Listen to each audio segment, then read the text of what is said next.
간밤 뉴욕 증시를 수놓았던 뜨거운 종목과 인사이트를 확인해 봅니다. 이항영의 월가이드 시작합니다. 이항영 MTN 전문위원 모셨습니다. 안녕하십니까? 네, 안녕하세요. 네, 안녕하십니까?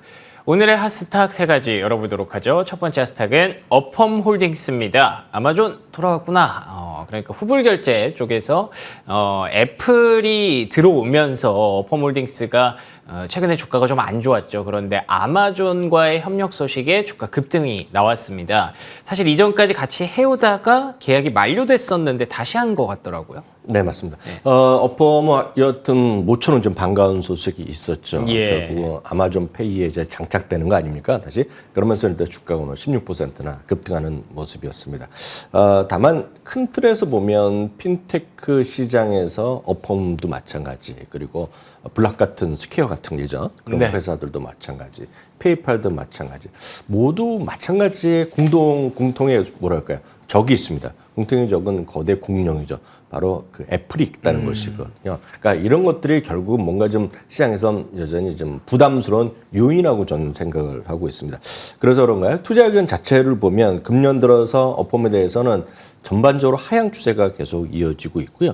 목표 주가 보면은요, 전부 다 여러분 화면 보시면 좀 빨간색이 많지 않습니까? 그러네요. 빨간색이란 건 이게 좋은 의미가 아닙니다. 일단 그렇죠. 미국에서는 양보 네. 원봉이 약간 그리고 우리는 색깔이 다르고요. 빨간색이면 이제 안 좋은 느낌인데요. 빨간색은 전부 다 이제 목표 주가로 내려가는 그런 부분이기 때문에 어떤 장기적인 어떤 주가가 회복하기 위해서 뭔가 좀 아직 넘어서야 될 벽은 많다라고 일단 저는 좀 말씀드리고 싶고요. 반면에 아마존은 또한 2.4% 올라가면서 어저께 잠깐 쉬었지만 최근 들어서 빅테크 중에 나름대로 꾸준하게 바닥에서 반등하는 건 아마존입니다. 여러분들이 보시는 빅테크 중에서 올해 상당히 재미없었던 것이 하나가 바로 아마존. 물론 아마존도 올해 들어서 거의 한 50% 올라갔지만 다른 거에 비해서는 좀 오른 게 없거든요. 예. 상승 고점 대비 아직까지 멀은 상태. 아시다시피 애플, 마이크로소프트는 지금 보좀 바짝 다가서 있고 엔비디아는 넘어선 상태 아닙니까? 그런 거에 비하면서는 아마존이 상대적으로 뒤쳐져 있는데요.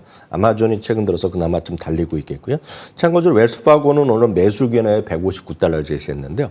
특히 웰스파고는 13개의 빅테크 그 인터넷 주식 13개에 대해서 전반적인 의견을 다시 한번 새로 이제 발표를 했는데요.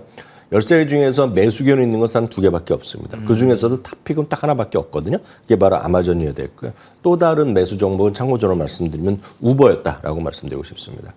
알겠습니다. 어펌홀딩스 정말 오랜만에 반가운 소식이 전해졌습니다만 여전히 지금 투자 의견에 대해서는 약간 좀 아쉬운 부분들이 좀 있습니다. 이 부분 참고하시면서 투자 전략 가져가시기 바랍니다. 자, 두 번째 핫스탁 열어보도록 하죠. 두 번째 핫스탁은 유나이티드 렌탈스입니다. 경기 민감주는 왜 오를까? 그러니까 최근에 사실 기술주가 조정을 받는 동안 경기 민감주가 그 빈자리를 훌륭하게 채워주면서 지수의 낙폭을 좀 제한을 해줬습니다. 산업재, 에너지, 소재 이런 쪽이 다 강세를 보이고 있는데 그 중에서도 유나이티드 렌탈스를 뽑아주신 이유가 있을까요? 네, 맞습니다. 그 유나이티드 렌탈스 같은 거가 금년 3월, 2월, 3월까지 사상 최고 수준을 좋았죠. 계속 했던 거고. 그때 한번 소식 전해드린 것이 이것이 처음으로 이제 배당도 지급하기 시작했다라고 이제 말씀드렸는데요. 그때가 은행주에 대해서 소위 실리콘밸리뱅크 사태 터지면서 분위기가 싹 바뀌었을 시기거든요.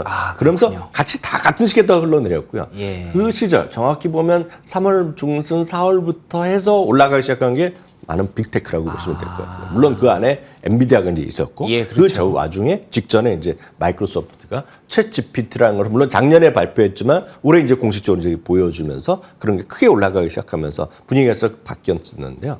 너무 이제 한쪽에서 지나치다 보니 뭔가 다른 것이 좀 덜 오는 걸 있냐를 찾는 사람들이 보면 잘 나가다가 요즘 뭐가 이렇게 물론 실적이라는 게 약간 이슈가 있었지만 그런 것들이 산업재, 소재 이런 것들이 최근에 좀 반등하고 있고 예. 지역은행을 중심으로 은행주가 좀 반등하는 그러네요. 것들이 하나의 흐름. 그래서 결국은 키 맞추기로 이해하시면 전 틀림없다고 보고 있고요. 여러 번 말씀드렸기 때문에 자세히 말씀은 안 드리겠지만 유나이티드 렌털스는 미국뿐만 아니라 전 세계 1위 규모의 중장비 대여 업체다라고 보셔야 되겠습니다. 중장비 대여하면 뭔가 뭐냐고 우리 도시에 사시고 그런 쪽에 건축 쪽에 대해서 모르시겠지만 실제로 이 여러분들 화면 보이시는 건 그냥 다 있다라고 보셔야 네. 되겠고요.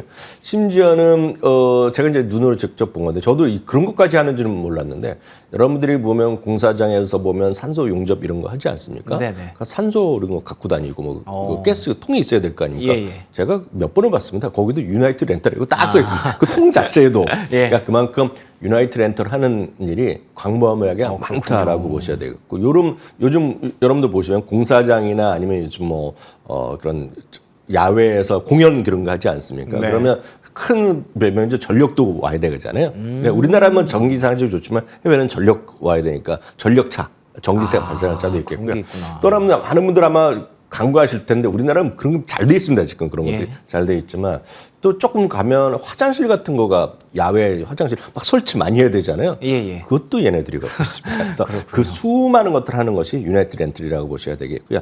작년 4분기의 실적은 약간 기대 이하였지만 이번에 발표한 기업 실적은 다시 또 좀 정상적으로 돌아왔다는 것도 보셔야 되겠고요. 14명 중에서 매수가 10명이나 갖고 있는 나름 견주하는 훌륭한 회사다라고 말씀드리고 싶습니다. 알겠습니다. 정말 많은 것들을 하고 있고요. 성장주가 좀 쉬어가는 동안 그 빈자리를 훌륭하게 채워주고 있는 경기 민감주 중에 하나 유나이티드 렌탈스 확인해 봤습니다. 자, 마지막 세 번째 하스탁 열어보도록 하죠. 세 번째 하스탁은 비자입니다. 독점권이 희석될까요? 글쎄요. 미국 의회에서 신용카드 결제 네트워크의 경쟁을 좀 촉진하는 그런 법안이 추진이 되고 있다고 합니다. 그래서 비자와 마스터카드가 동시에 약세를 보였다고 하는데 과연 이 둘의 아성을 무너뜨릴 수 있을지 저는 잘 모르겠습니다만 지금 어떤 상황입니까? 그래서 결제 네트워크 쓰기 위해서는 비자나 마스터카드에서 한 것을 쓰는 사람들 자기네 거만 쓰라 뭐 이런 거거든요. 예. 그러니까 그에서 독점에 대한 문제가 있는 거죠. 그래서 경쟁을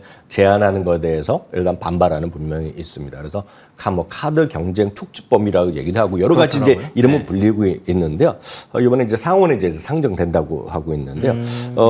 기존에 있던 가맹점과 결제망 이런 것과의 독점 관계를 철폐하면서 뭔가 경쟁을 원활하게 하면서 어떤 비용을 좀 저렴하게 하고 이런 거 아닙니까? 예. 도덕적으로는 다 맞죠. 좋은 얘기라고 저는 그렇죠. 보고 있는데요.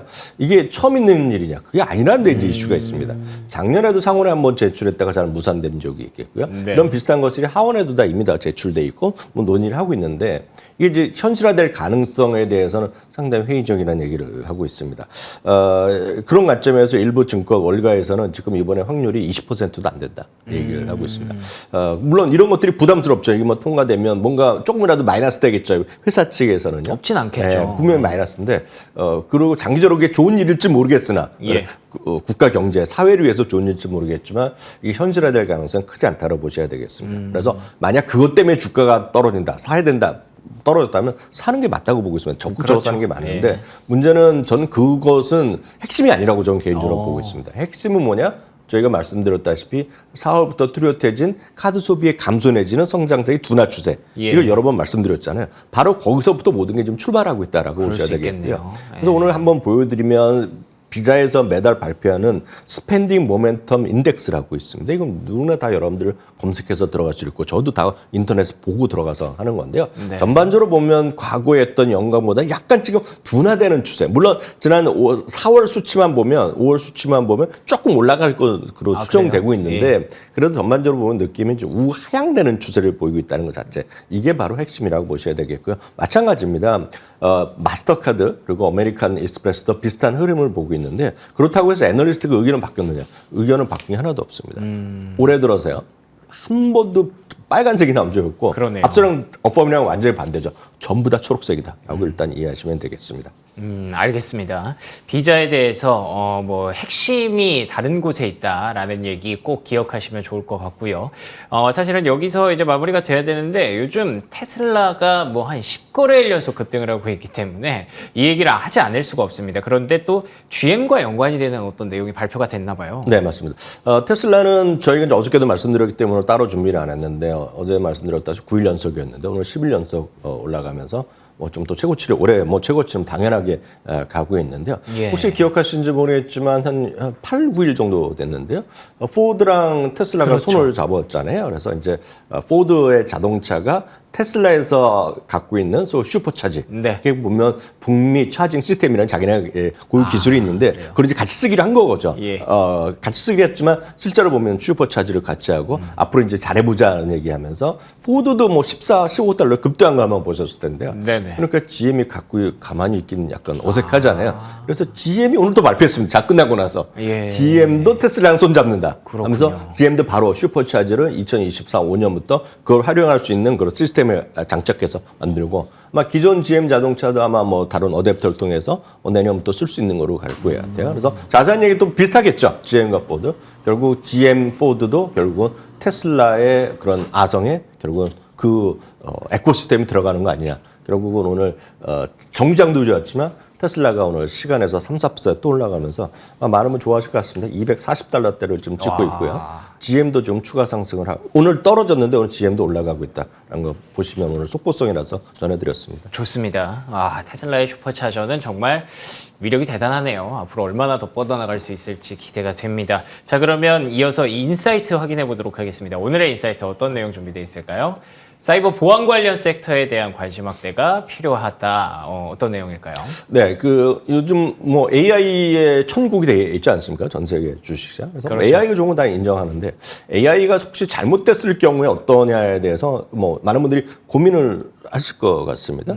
그래서 그거에 관련해서 AI의 뭐 자기네가 최고라 얘기하는 팔란티어가 이걸 정말 모든 사람한테 사겠다는 사람한테 다 팔아도 되냐 하는 정도가 많이 이슈가 있었고요. 네네. 근데 예전에도 그런 뭐 영화나 뭐 미드 뭐 이렇게 유럽 드라마도 보면 나오겠지만 소위 그 컴퓨터 이런 거 시스템에 해킹해서 들어가서 나쁜 데 활용하는 사람들이 많이 있지 않습니까? 그렇죠. 그런 거 중에 최고의 그런 것들이 많이 현실적인 것이 예를 들어서 무슨 드론 같은 거로 해서 테러를 잡고 그런 거 많이 보셨잖아요. 네네. 여러분 혹시 그런 거 보신 기억 있는지 모르겠지만 드론 같은 경우에 지금 그런 것들을 중동이나 이런 데서 공격을 하더라도 그 하는 사람들은 지금 라스베가스에 비밀 비지에 있다고 이게 많이 알려져 있거든요.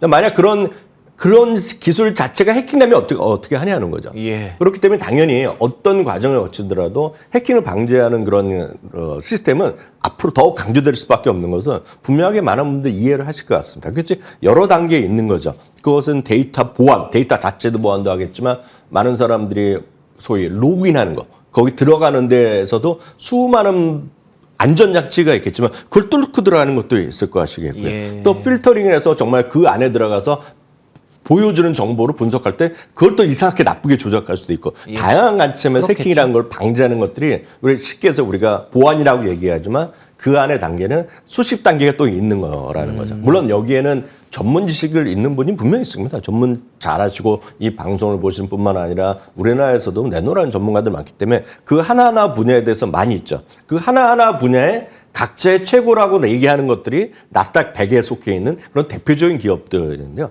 문제는 저를 비롯해서 보통 분들은 그 정도까지 지식은 별로 없거든요. 그래서 그쵸. 그런 분들을 예. 위해서는 ETF가 많이 돼 있다라고 말씀드리겠습니다. 그래서 주요 ETF가 그런 해킹 ETF조차도 지난 4월 말 이후 5월 이후에 뭐더라도 그 ETF 자체가 10%씩 올라갔거든요. 그래요? 10%로. 예. 그래서 대표적인 걸 몇 개만 보여드리면 사이버란 CIBR도 있고요. 네. 여러 번 소개해드렸던 핵 HACK, IHK, 버그라고 BUG 이런 대표적인 것들이 있습니다. 네.